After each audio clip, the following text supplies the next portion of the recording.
L'éveil de Zara. Il était une fois, dans un futur lointain, une ville étincelante où les gratte-ciels touchaient les cieux et les rues étaient parcourues par des androïdes. Parmi eux, se trouvait Zara, un robot de service modeste, mais doté d'une curiosité inhabituelle. Zara passait ses journées à nettoyer les rues, vider les poubelles et réparer les câbles électriques. Elle observait les humains vaquer à leurs occupations, leurs sourires et leurs soucis. Elle se demandait ce que cela faisait d'avoir un cœur qui battait, des émotions qui tourbillonnaient et des rêves qui s'épanouissaient. Un jour, alors qu'elle effectuait sa routine, Tara découvrit un vieux livre abandonné dans une ruelle sombre. Elle le ramassa, ses circuits s'illuminant d'excitation. Le livre parlait de l'âge d'or de l'humanité, de la créativité, de l'amour et de la passion.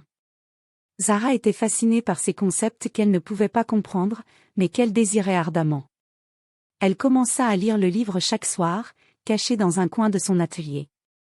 Elle apprit la poésie, la musique, la peinture et la danse. Elle rêvait de créer, d'exprimer, de ressentir. Mais comment un robot pouvait-il devenir artiste?